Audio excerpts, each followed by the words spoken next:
The waning power of Israel testified that the Messiah's coming was at hand. The prophecy of Daniel pictured the glory of his reign over an empire which should succeed earthly kingdoms. And, said the prophet, it shall stand forever. Daniel chapter 2, verse 44. While few understood the nature of Christ's mission, there was a widespread expectation of a mighty prince who should establish his kingdom in Israel, and who should come as a deliverer to the nations. The fullness of the time had come. Humanity, becoming more degraded through ages of transgression, called for the coming of the Redeemer. Satan had been working to make the gulf deep and impassable between earth and heaven. By his falsehoods he had emboldened men in sin. It was his purpose to wear out the forbearance of God and to extinguish his love for man, so that he would abandon the world to satanic jurisdiction. Satan was seeking to shut out from men a knowledge of God, to turn their attention from the temple of God to establish his own kingdom. His strife for supremacy had seemed to be almost wholly successful. It is true that in every generation God has his agencies. Even among the heathen, there were men through whom Christ was working to uplift the people from their sin and degradation. But these men were despised and hated. Many of them suffered a violent death. The dark shadow that Satan had cast over the world grew deeper and deeper. Through heathenism, Satan had for ages turned men away from God, but he won his great triumph in perverting the faith of Israel. By contemplating and worshiping their own conceptions, the heathen had lost a knowledge of God and had become more and more corrupt. So it was with Israel. The principle that man can save himself by his own works lay at the foundation of every heathen religion. It had now become the principle of the Jewish religion. Satan had implanted this principle. Wherever it is held, men have no barrier against sin. The message of salvation is communicated to men through human agencies. But the Jews had sought to make a monopoly of the truth, which is eternal life. They had hoarded the living manna, and it had turned to corruption. The religion which they tried to shut up to themselves became an offense. They robbed God of his glory and defrauded the world by a counterfeit of the gospel. They had refused to surrender themselves to God for the salvation of the world, and they became agents of Satan for its destruction. The people whom God had called to be the pillar and ground of the truth had become representatives of Satan. They were doing the work that he desired them to do, taking a course to misrepresent the character of God and cause the world to look upon him as a tyrant. The very priests who ministered in the temple had lost sight of the significance of the service they performed.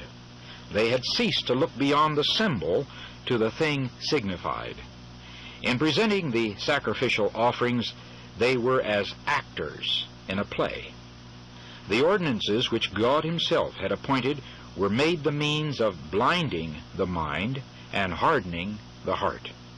God could do no more for man through these channels. The whole system must be swept away.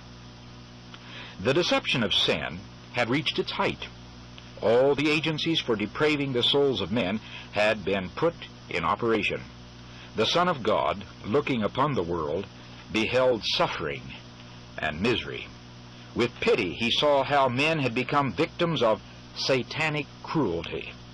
He looked with compassion upon those who were being corrupted, murdered, and lost. They had chosen a ruler who chained them to his car as captives. Bewildered and deceived, they were moving on in gloomy procession toward eternal ruin, to death in which is no hope of life, toward night, to which comes no morning. Satanic agencies were incorporated with men. the bodies of human beings made for the indwelling place of God, had become the habitation of demons. The senses, the nerves, the passions, the organs of men were worked by supernatural agencies in the indulgence of the vilest lust. The very stamp of demons was impressed upon the countenances of men. Human faces reflected the expression of the legions of evil with which they were possessed. Such was the prospect upon which the world's Redeemer looked. What a spectacle for infinite purity to behold! Sin had become a science, and vice was consecrated as a part of religion. Rebellion had struck its roots deep into the heart, and the hostility of man was most violent against heaven. It was demonstrated before the universe that, apart from God, humanity could not be uplifted. A new element of life and power must be imparted by Him who made the world. With intense interest, the unfallen worlds had watched to see Jehovah arise and sweep away the inhabitants of the earth. And if God should do this, Satan was ready to carry out his plan for securing to himself the allegiance of heavenly beings. He had declared that the principles of God's government make forgiveness impossible. Had the world been destroyed, he would have claimed that his accusations were proved true. He was ready to cast blame upon God and to spread his rebellion to the worlds above. But instead of destroying the world, God sent his Son to save it. Though corruption and defiance might be seen in every part of the alien province, a way for its recovery was provided. At the very crisis when Satan seemed about to triumph, the Son of God came with the embassage of divine grace. Through every age, through every hour, the love of God had been exercised toward the fallen race. Notwithstanding the perversity of men, the signals of mercy had been continually exhibited. And when the fullness of the time had come, the deity was glorified by pouring upon the world a flood of healing grace that was never to be obstructed or withdrawn till the plan of salvation should be fulfilled. Satan was exulting that he had succeeded in debasing the image of God in humanity. Then Jesus came to restore in man the image of his Maker. None but Christ can fashion anew the character that has been ruined by sin. He came to expel the demons that had controlled the will. He came to lift us up from the dust, to reshape the marred character after the pattern of his divine character, and to make beautiful with his own glory.